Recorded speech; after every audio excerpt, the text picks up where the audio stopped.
안녕하세요. 저는 40대 여자입니다.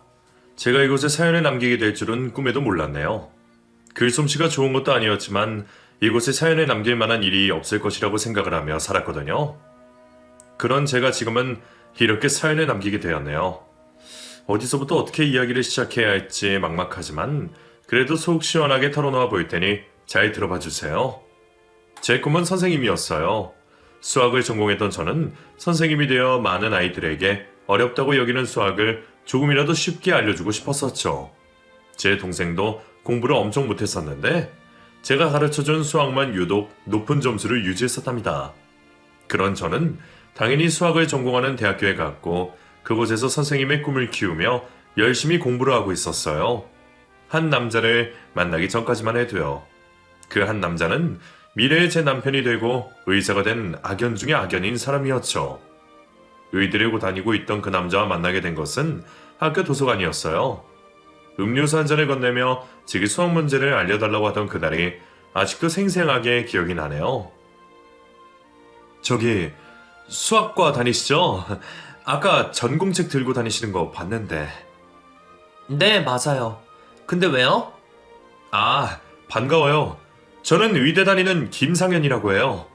이번에 교양 과목 중에 모르는 게 하나 있어서 알려달라고 부탁 좀 하려고요. 네? 의대시면 잘 아시지 않나요? 저도 잘 모르는 게 많은데. 아니에요. 충분히 잘하실 거예요. 수학과 다니는 친구들은 다 알 거라고들 말하던데 제가 딱히 아는 사람이 없어서 신뢰를 무릅쓰고 부탁 좀 드립니다. 어떻게 안 될까요? 그 남자의 사정을 듣고 저는 모른 척 할 수가 없었고 결국 그 남자에게 자세하게 알려주었어요. 제 성격이 남들에게 좀 잘 알려주는 스타일이라서 아주 차분하고 친절하게 설명을 했었나 봐요. 이런 제 모습이 너무 좋아 보인다고 감사의 인사를 한다며 식사를 대접한다고 하더군요. 그날 저희는 학생 식당 안에서 함께 밥을 먹게 되었고 초면에 이런저런 얘기들을 나누게 되었어요. 학과 공부에 관한 얘기부터 자신의 꿈에 대한 이야기까지 말이죠. 그런 그 남자의 말을 듣고 있으니 나이에 비해 정말 생각이 깊다고 느껴지더군요. 집안 사정이 어려워서 미안한 마음이 가득하지만 자신의 꿈인 의사를 포기할 수가 없다면서요. 홀어머니가 자신 때문에 너무나 힘들게 고생을 해서 돈을 주고 계시는데 언제까지 그렇게 버틸 수 있을지가 많이 걱정된다고 했습니다. 이번 학기에 장학금을 받지 못하면 학교를 계속해서 못 다닐 수도 있었기에 제게 수학 문제를 물어보러 온 것이었었죠. 저희 집안도 경제적인 상황은 별로 좋지 못했기에 그 남자의 말에 공감이 가더라고요. 저 역시도 알바를 하면서 동생에게 용돈까지 줘가며 열심히 대학생활을 하고 있었던 것이었거든요. 그렇게 한 번의 식사 자리를 마치고 저희는 서로의 전화번호를 교환했고 잠시 틈이 날 때 서로 연락을 하면서 지냈었어요. 둘 다 학교 도서관도 자주 가는 편이라서 일부러 시간을 맞춰 도서관에서 만난 적도 있었고요. 그리고 나서 1학기가 끝나는 시점이었는데 그 남자가 장학금을 못 받게 되어 다음 학기는 휴학을 해야 한다는 말을 하더군요. 그 말을 들으니 마음이 조금 좋지 않았습니다. 돈 없어서 학교를 못 다닐 정도가 되는 일은 지금 시대에는 없는 일인 줄로만 알았거든요. 학자금 대출 얘기도 했었지만 몇 번이나 학자금 대출을 받았었기에 갚아야 할 이자도 많이 있는 상황이라서 그것도 부담이 된다는 말을 하더군요. 마음이 조금은 좋지 않았지만 그저 그때는 남의 일이라고만 생각하고 넘겼죠. 그런데 방학 중에도 계속해서 학교에 나와 도서관에서 공부를 하고 있는 그 남자를 보니 제 마음이 많이 흔들렸습니다. 저도 자격증 준비를 하느라 도서관에서 자주 공부를 했었는데 그 남자도 저 못지않게 정말 열심히 하더라고요.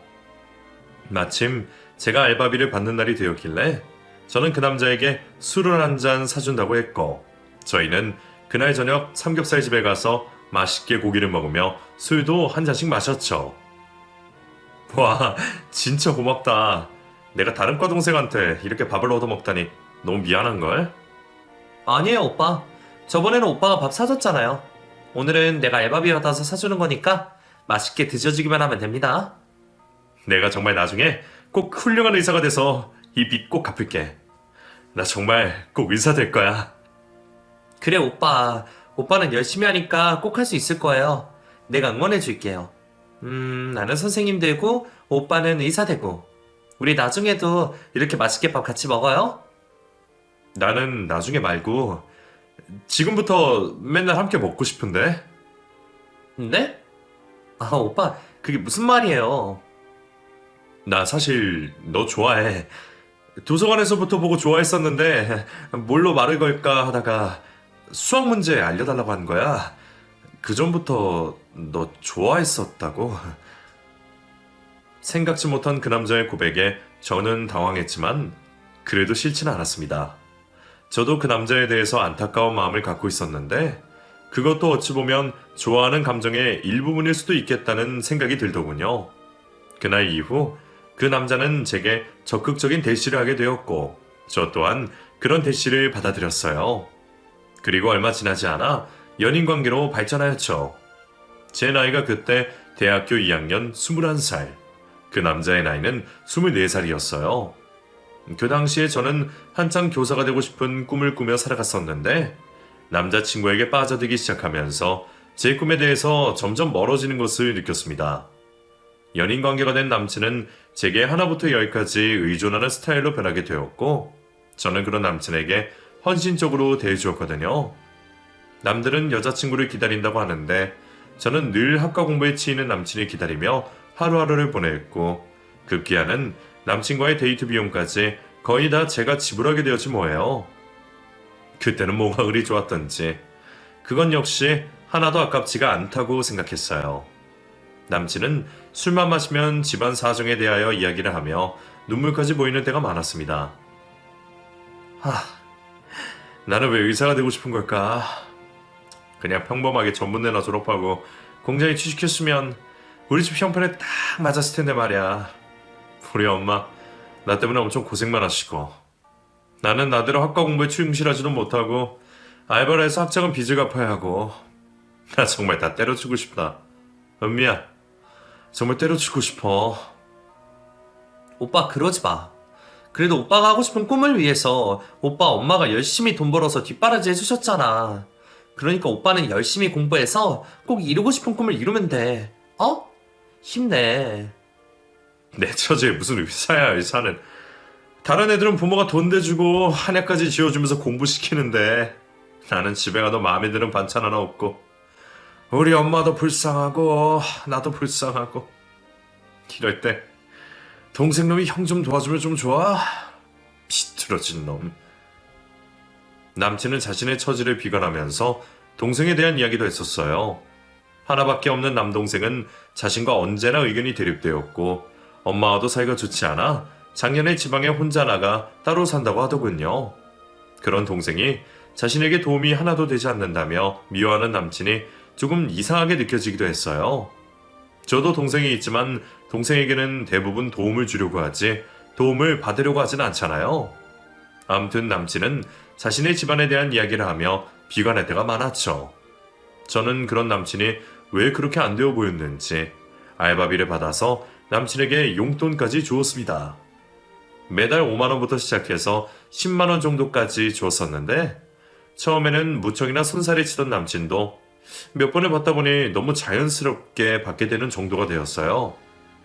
또 한 번은 외국에 전공 서적을 사야 하는데 돈이 없다고 하며 제게 서적을 사달라는 말도 했습니다. 뭔 책이 그렇게 비싼지 저도 비싸서 잘 사지 않는 책을 남친을 위해 통 크게 사주었죠.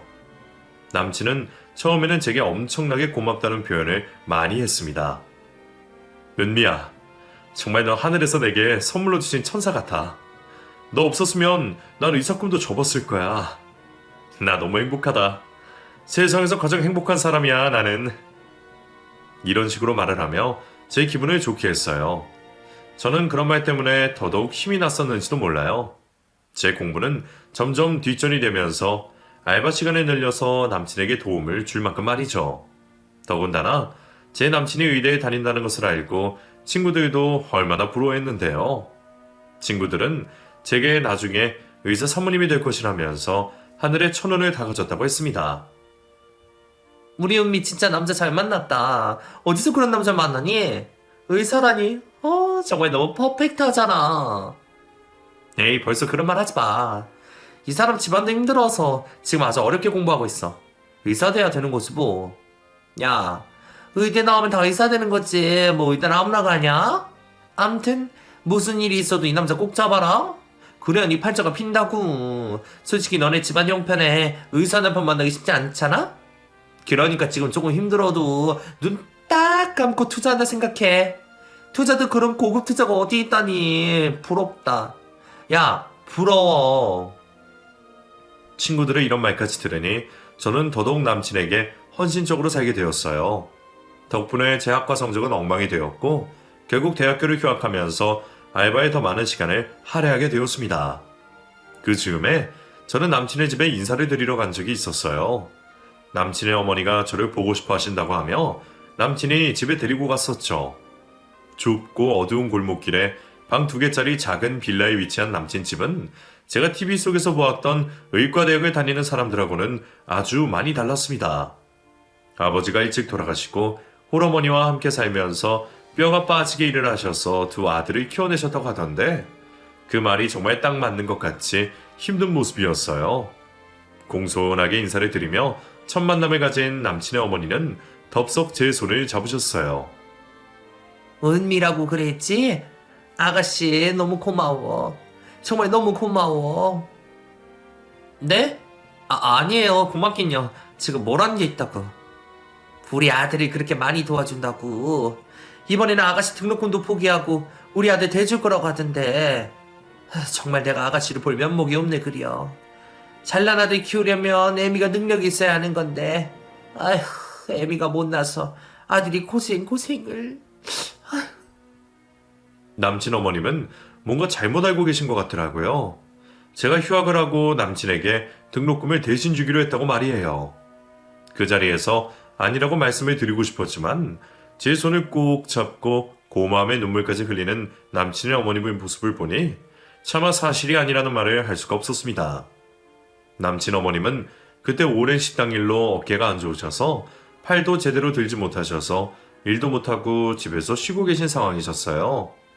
그 불편한 어깨로 이것저것 맛있는 반찬을 만들어 저를 대접해 주신 모습에 저는 무척이나 감사하더군요. 남친 어머님께 인사를 마치고 집으로 가는 길에 남친에게 슬쩍 아까 한 얘기에 대해 물어보았죠. 남친은 저를 좋은 이미지로 보여지게 하기 위해서 어쩔 수 없이 그렇게 말을 했다며 미안하다고 했어요. 어차피 전공책도 사주고 용돈도 주는 사람이니 그렇게 말을 해도 괜찮다고 느꼈답니다. 우리 엄마 진짜 나 하나밖에 모르고 사신 분이야. 나 의사 만들어서 좋은 며느리 본다고 맨날 그것만 생각하시고 사는 사람이라고. 그런 엄마한테 너를 좋게 만들어야 했어. 천사같이 착한 사람으로. 저도 솔직히 집안도 별로고 그렇잖아. 우리 엄마가 괜히 그런 거 생각하면서 만나지 말라고 할까봐 그런 거니까 너무 마음 쓰지 마. 알겠지? 뭐? 오빠 그래도 그렇지. 그래도 그건 잘못 알고 계신 건데. 야, 그러다가 우리 엄마가 너 만나지 말라고 하면 어쩔 건데.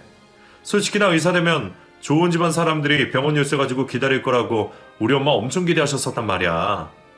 네가 그렇게 해서 나를 의사 만드는데 도움을 주는 사람이어야 반대를 안 하시지.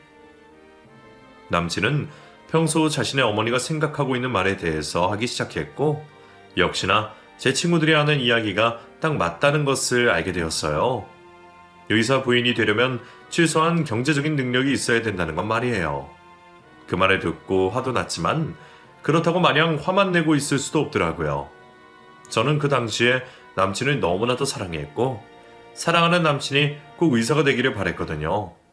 어차피 저는 1년 이상을 학과 공부를 놓고 있었고 선생님에 대한 꿈도 점차 멀어졌었기에 남친을 뒷바라지 해주기로 마음 먹었습니다.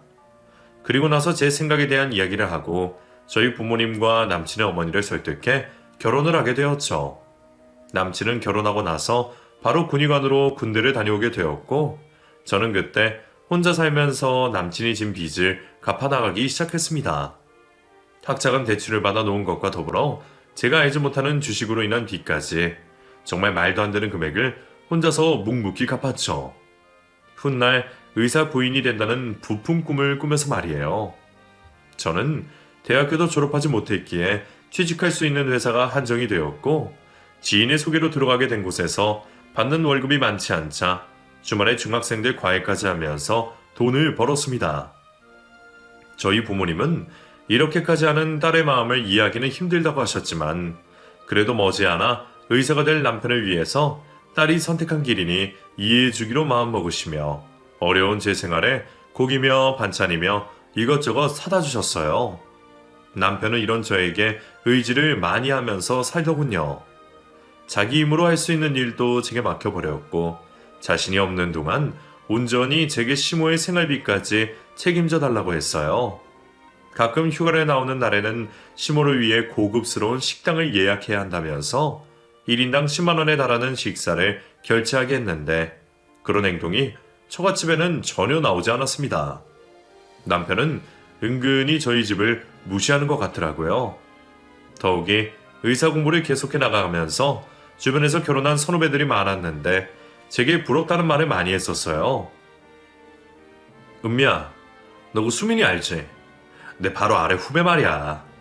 걔 이번에 장가 가는데 호텔에서 결혼한다더라. 예식 비용이랑 신혼여행 비용, 거기 신혼집까지 모두 다 처갓집에서 대준대. 진짜 의사 사이는 아무나 보는 게 아닌가 보다. 그치? 어? 그렇네. 수민 씨는 정말 좋겠네. 좋은 집 여자 만나서. 그러니까 말이야. 나도 좀 장가를 늦게 갈 걸 그랬나? 의사 면허만 따면 정말 좋은 집안 여자들이 줄을 설 텐데. 아까워. 남편은 고생이란 고생은 다 하고 있는 제게 이런 말도 서슴지 않고 했었어요.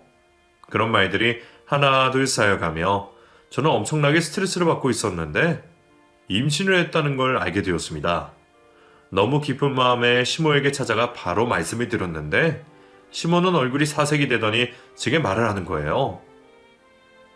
아니 너는 몸 관리를 어떻게 하는 게 있냐? 지금이 얼마나 중요한 시기인데 애를 가져. 네가 애 낳으면 돈은 누가 버니? 우리 아들 아직 의사 안 됐어. 의사 만들어야 될 거 아니야. 너 그거 약속하고 결혼한 거 아니냐?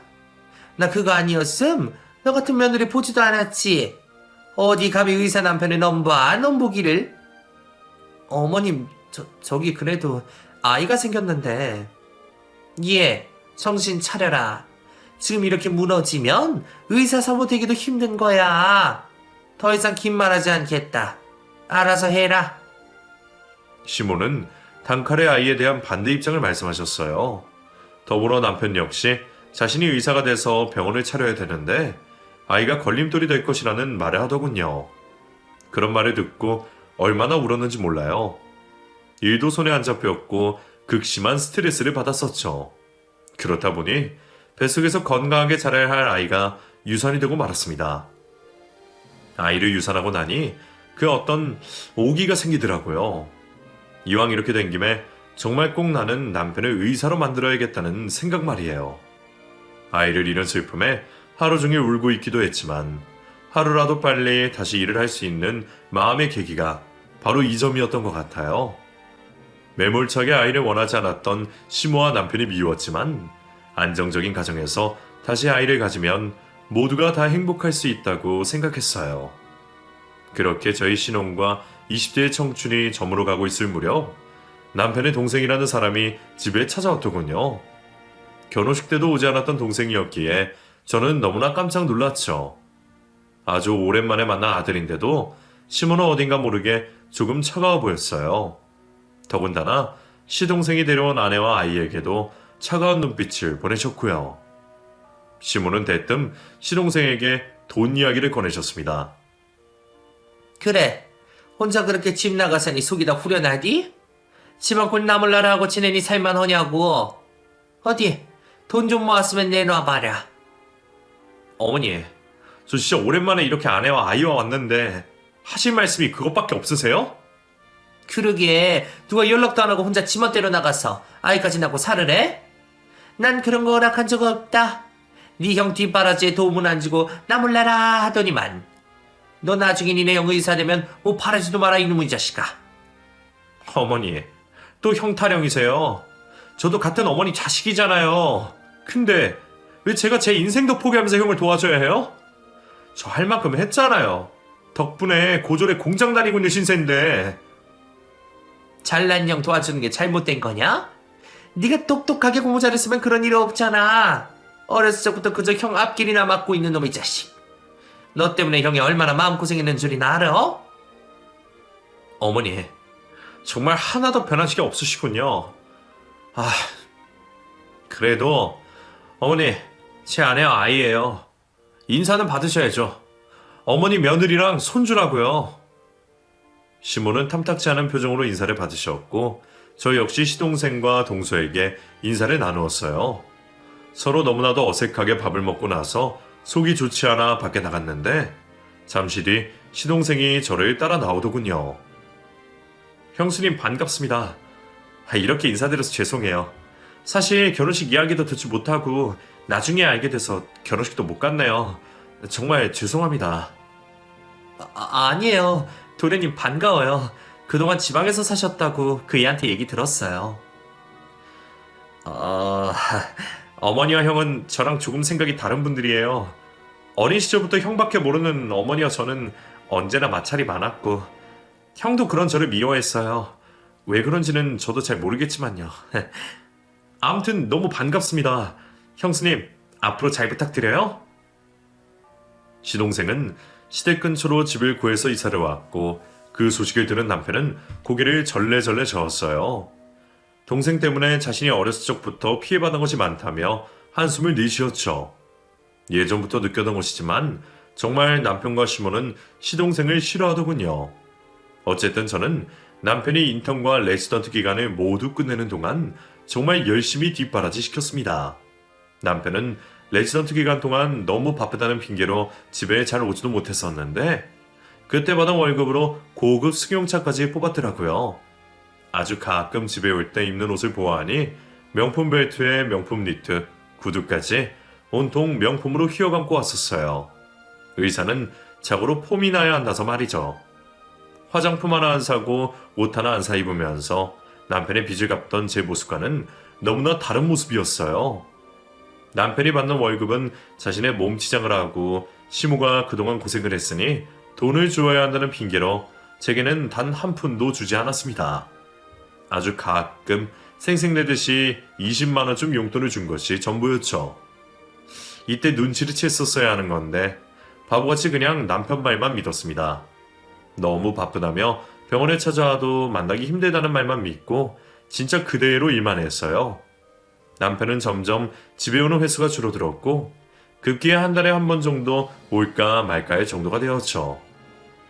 뭐만 물어보면 짜증부터 내고 저는 잘 몰라서 그런다며 무시하는 남편에게 저도 점점 지쳐가고 있을 때쯤 남편은 모든 레지던트 과정까지 마치게 되었고 전공으로 산부인과를 선택하였습니다. 참으로 많은 시간이 흐르면서 저는 남편 뒷바라지에 최선을 다했고 남편은 드디어 정식으로 전문의의 자격을 갖추게 되었어요. 그리고 나서 얼마 지나지 않아 남편은 갑자기 병원을 개업한다는 말을 하더군요. 아니, 당신이 돈이 어디 있어서 병원을 개업해? 그걸 당신이 알아서 뭐하게. 있으면 있는 줄 알아. 뭐?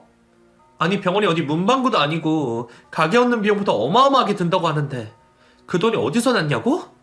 난 도대체 이해가 안 돼. 당신이 지금 타고 다니는 자동차도 그렇고 왜 그렇게 나한테 비밀이 많은 거야? 예전에는 안 그랬잖아 당신. 말 좀 해봐. 아이씨 답답해. 야, 네가 의사에 대해서 알면 얼마나 안다고 꼬치꼬치 캐묻기. 그냥 그러면 그런 줄 알라고. 능력 없는 처가 집에서 못해주는 돈인데 알아서 뭐하냐고. 저는 정말 화가 머리 끝까지 났습니다. 대학 졸업도 포기하고 평생을 뼈 빠지게 돈 벌어 시모 생활비까지 벌어다 바쳤더니 이제 와서 저런 식으로 저를 대하다니요. 뻔뻔해도 유분수지. 정말 너무하잖아요. 아주 많이 화가 난 상태로 저와 남편은 거의 말도 하지 않고 몇 달이 지났고 남편은 병원 준비로 바쁘다며 문자 한 통만 보내놓고 집에 잘 들어오지 않았어요. 이런 제 마음을 알아주는 건 시동생과 동서뿐이었어요. 이해하기 힘든 남편과 시모에 대해서 여러 가지 얘기를 해주면서 뭔가 심상치 않은 일이 일어나고 있다는 것 같다고 귀뜸까지 해주더군요. 남편과 시몬은 둘이서 비밀 얘기를 쑥덕이면서 이혼에 관한 이야기를 하는 것 같다고도 말했습니다. 시동생은 제가 흥분하지 말고 정확하게 알 수 있을 때까지 일단 기다리자는 말을 했고, 하루하루 간을 조리며 살던 저는 그렇게 남편의 병원 개업식에 참석하게 되었습니다. 그리고 그 자리에서 정말 충격적인 일이 벌어졌어요. 시몬은 그 자리에 어떤 배가 남산만하게 부른 여자를 데리고 왔었는데, 이 여자가 앞으로 의사 부인이 될 것이라면서 제게 소개까지 시켜주는 겁니다. 저기, 저 인사하거라. 여기 우리 아들 병원 차리게 도와준 사람이다. 네? 그게 무슨 말이세요, 어머님? 아니, 너는 귀가 먹었느냐? 우리 아들 병원 차리게 해준 사람이라고. 이분 집에서 다 돈 내줘서 병원 차렸다고. 여기 봐봐라. 뱃속에 버젓이 우리 아들씨까지 임신해 있는 거. 저는 그 순간 차갑게 얼어붙어 버렸어요. 도무지 이게 무슨 말인지 이해가 되지 않았죠. 귀가 멍멍해지면서 아무 말도 들리지 않았죠. 정신이 희미해지면서 비틀거리는 저를 시동생이 옆에서 부축해 주었어요. 형수님, 괜찮으세요? 정신 좀 차려보세요, 네? 형수님! 희미하게 들리는 시동생의 목소리에 그나마 조금의 정신을 차릴 수가 있었어요. 시동생은 심오와 뻔뻔한 남편의 행동에 할 말을 잃고 말을 했어요. 아니, 형 어머니, 어떻게 이런 일이 있을 수가 있어요? 형수님이 여기 버젓이 있는데 어떻게 이런 짓을 하냐고요? 사람의 탈을 쓰고 어떻게... 아니, 이놈의 자식이 또 어디라고 끼어들기를? 아주 지형 일망치는 데는 일인자여. 입 다물지 못해? 이놈의 못된 자식 같으니라고. 어디서 남의 집 자식이 끼어들어서 말이야. 지 부모 다 죽고 불쌍해서 데려다 키웠더니 은혜를 이딴 식으로 갚어? 어머니, 그게 무슨... 병원 안은 그야말로 난장판이 되었습니다. 남편의 상간녀는 배가 남산만하게 불러있는 상태로 뻔뻔하게 저를 째려보고 있었고, 시모와 시동생 그리고 남편은 뒤엉켜 실갱이를 벌이며 목소리가 높아져 있었죠. 그리고 또 그런 저희 가족의 모습을 바라보고 있는 간호사 선생님들과 가게 옆과 근처의 지인들이 자리하고 있었습니다. 저는 도무지 뭐가 어떻게 돌아가는지 모르는 상태로 멍하니 서 있었는데, 상간녀가 갑자기 배를 움켜잡으며 진통이 시작되었다고 하며 그 자리에 주저앉는 거예요. 배야. 아유, 배야. 애 나올 것 같아. 괜찮아? 얼른 여기 분만실로. 간호사들 뭐예요? 빨리 산모 모시지 않고. 상간녀는 그 길로 진통이 시작되어 아이를 낳으려 분만실로 들어갔고, 남편과 간호사들은 빨리 분만을 준비하였습니다. 시몬은 이제 곧 자신의 의사 아들의 씨가 이 세상에 나올 것이라고 말하며 매우 상기된 목소리를 하였어요. 아이고야, 이제 곧 우리 의사 집안 씨가 나오게 생겼구만. 아이고, 좋아라. 아이고, 좋아. 저는 시모의 얼굴이 악마같이 보였어요. 그토록 제 손을 잡고 고맙다고 하며 자신의 아들을 도와달라고 할 때는 언제고, 이제 와서 이런 쓰레기 짓을 하는 걸 보니 정말 열길 물속은 알아도 한길 사람 속은 모른다는 말이 딱 맞는 것 같았습니다. 어머님, 어떻게 이런 짓을 하실 수가 있으세요? 어떻게 사람의 탈을 쓰고 어떡해요? 제가 이 집에 시집와서 뭘 잘못했어요? 뼈 빠지게 돈 벌어서 남편 학자금 대출부터 어머니 생활비까지 벌었는데 어떻게 제게 이럴 수가 있느냐고요? 어떡해요? 어머, 무섭다 얘? 네가 줬다고 해놓고 이제 와서 뭔 소리야? 내가 시켰어? 네가 했잖아. 네가 좋아서 한다고 한 거지 않냐? 근데 어쩌냐? 아무래도 너는 한계가 있는 것에. 의사 남편한테 내쫓기기 싫으면 그냥 잠자코 있어. 알겠냐? 그 순간 시동생은 병원 안에 있던 화분 하나를 번쩍 들어올려 바닥으로 내동댕이 쳐버렸습니다. 그리고는 말했어요. 이런 쓰레기 같은 집안에 더 이상은 못 있겠네. 형수 갑시다. 어서 이 더러운 곳에서 나가요, 당장. 시동생을 화분에 던지고는 제 손을 잡고 밖으로 나왔어요. 그리고는 이대로 물러설 수는 없다고 하며 상간녀가 아이를 낳으면 유전자 검사를 꼭 해보자고 하는 겁니다. 더불어 자신의 유전자 검사도 해봐야 할 것 같다면서요. 저렇게 돈 많은 집에서 유부남인 자기 형을 위해서 이렇게까지 해줄 리가 없다고 하는 거예요. 어느 멍청한 집에서 법적으로 혼인한 유부남의 아이를 임신한 것도 모자라 병원까지 떡하니 차려준답니까? 돈이 썩어나는 것도 아니고 말이죠. 그때까지만 해도 정신이 멍하니 아무 생각도 나지 않았는데 시동생의 말을 들으니 그 말이 맞는 것 같더라고요. 그 후로 시동생과 동서 그리고 저는 남편과 아이의 유전자 검사를 진행했고 더불어 시동생과 시모의 유전자 검사도 함께 진행하게 되었습니다.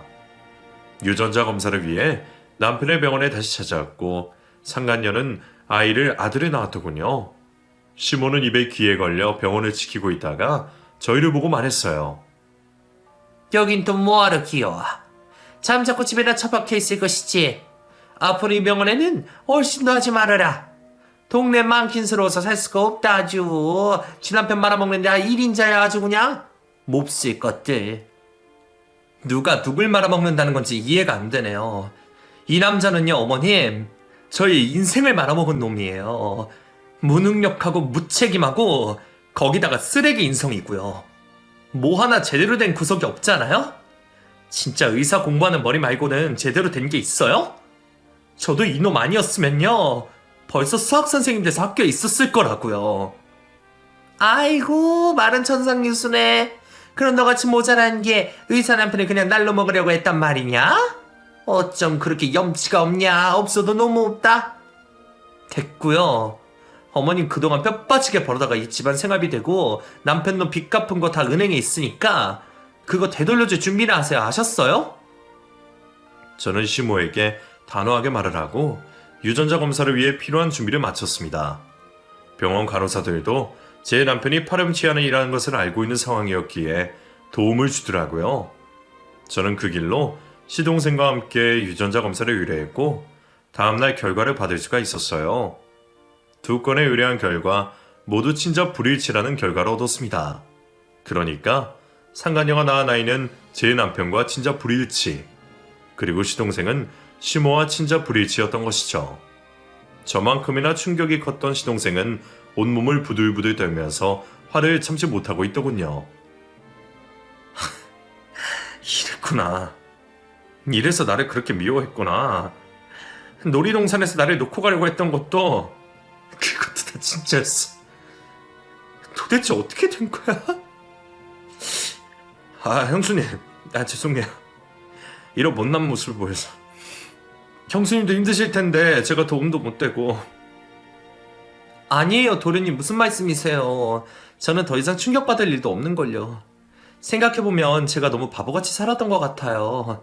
이미 애초부터 남편이란 작자는 제게 관심도 없고 오로지 자기 의사가 되는 수단으로 생각했던 건데 제가 못났죠. 하지만 이 결과를 보고 아마 그놈도 그놈 엄마도 적잖이 충격받을 거예요. 사람이 죄 짓고는 못 산다더니 꼴 좋네요. 그래요 형수님. 제가 도울게요. 제 지인 중에 변호사님이 계시는데 그곳에 가서 이 상황을 모두 말씀드리고 도움을 받자고요. 얼른 가봐요. 제가 끝까지 도와드릴게요.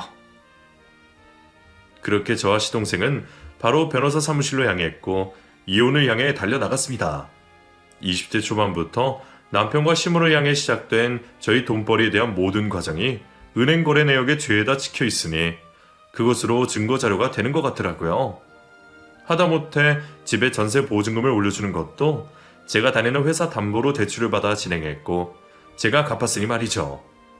남편을 레지던트로 하는 과정에서도 거의 단 한 푼도 집에 가져다 주지 않았었습니다. 아무것도 모르고 그저 자신의 아들이 태어났다는 사실에 기뻐하고 있는 남편을 향해 다시 한번 찾아갔고 당당히 말했어요. 야, 이 바보 같은 놈아. 나를 속이고 이딴 짓을 꾸민 건 참 대단한데 너도 나랑 똑같은 놈이야. 멍청하다고. 뭐? 야, 너 그게 무슨 소리야? 집에서 쫓겨날 생각이나 해. 쓸데없는 말 하지 말고. 쫓겨나? 내가? 그 집 내 돈인데 네 빚 내가 다 갚았고 여태껏 생활비랑 니네 엄마 생활비까지 다 내가 갚았는데? 똑똑히 들어. 나랑 살면서 네가 번 돈은 코딱지만큼도 없으니까 알았냐? 그리고 불쌍해서 말해주는 건데 저기 저 애기가 진짜 네 자식으로 보이냐? 이 바보 멍충아? 너 무슨 쌍소리 그렇게 하냐? 미쳤어? 아 진짜 못 배운 것들하고는 애초에 상종을 하지 말았어야 하는 건데. 아휴. 똑똑히 봐. 저 애가 누구 자식인지. 네 피가 코딱지만큼도 안 섞였다고 여기 나오지 않냐 이 바보야. 미쳤다고 너한테 병원을 왜 차려주겠어. 그거 다 저 여자 합법적으로 의사 부인시키려고 꾸민 거 아니겠냐? 너 그렇게 머리가 안 돌아가냐? 딱 봐도 그림 나오는구만. 어디서 임신해 갖고 와서 의사 사무자리 만들어주려는 거.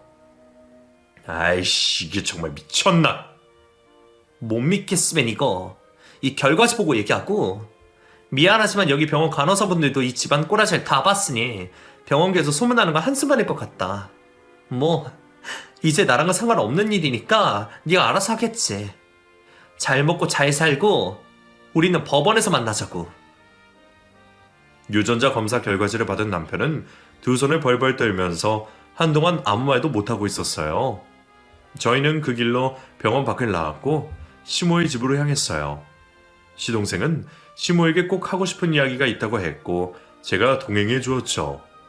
시모를 보자마자 시동생은 과거 놀이동산에서 자신을 버리고 도망갔던 것이 진짜냐고 물었고 시모는 아주 당당하게 맞다고 하시더군요.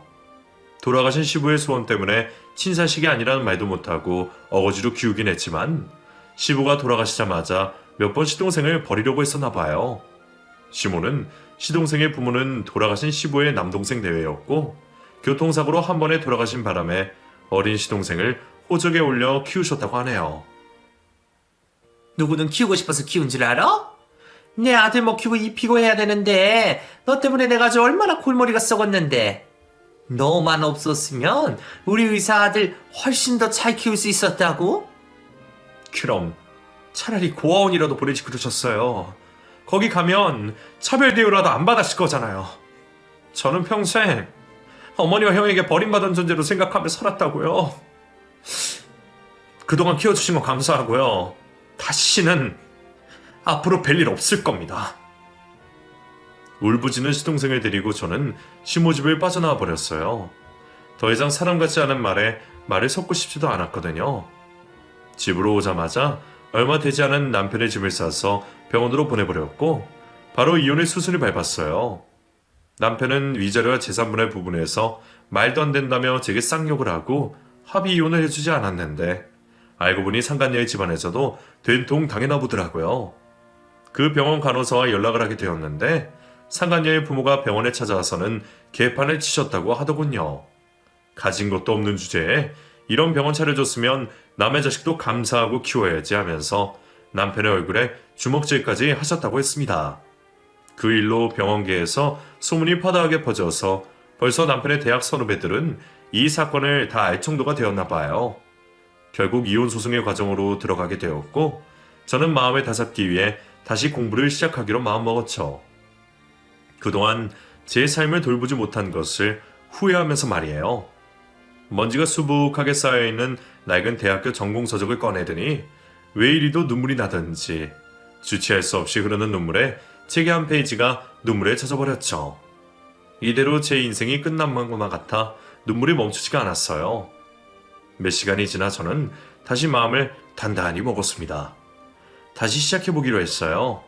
아무리 힘들어도 남편놈과 살던 그때만큼 힘든 일은 없을 것이라고 생각했죠. 그리고는 다니던 직장을 그만두고 며칠 동안 서점을 다니며 중고등학생 수학 문제집을 사서 풀었습니다. 그렇게라도 하니 마음이 조금 안정되는 것 같더라고요. 그 후에 저는 친한 선배가 하는 학원에 취직할 수 있었어요. 워낙에 이쪽에 손을 놓은 지 오래되어서 월급도 많이 받을 수는 없었지만 제 꿈을 실현할 수 있는 곳이라 생각하고 감사하며 일을 했습니다. 몇 달 동안 시간이 어떻게 지나갔는지 모를 정도로 바쁘게 지냈고 드디어 이혼 소송의 과정은 잘 마무리가 되었죠. 학원에서도 나름 인기 있는 선생님으로 자리 잡고 있답니다. 저를 위해서 사는 삶, 제가 하는 10분 일을 하며 사는 삶이 얼마나 기쁜지 깨닫게 되었어요. 비록 이혼이라는 가슴 아픈 일을 겪었지만 오히려 이 일로 인해서 저는 더욱 단단해졌다고 해야 할까요? 제 삶을 사랑할 수 있게 되어서 많이 기쁩니다. 부모님과 남동생도 이제야 하는 얘기지만 제가 그동안 너무 바보같이 살았다고 하세요. 젊은 애가 대학도 포기하고 남편 의사 뒷바라지한다고 모든 것 다 포기하고 사는 모습에 안타까움도 많았었다고 하시더라고요. 그렇게 1년 정도가 지난 후에 전 남편에게서 연락이 한번 온 적이 있었어요. 저보고 다시 시작하자고 하더군요. 자신이 운영하고 있는 병원도 지금 정리하려고 하고 있다면서 말이죠. 어쩔 수 없이 병원 때문에 남의 자식을 키우고 있긴 한데 그 여자가 또 다른 남자를 만나고 있는 것 같다고 했어요.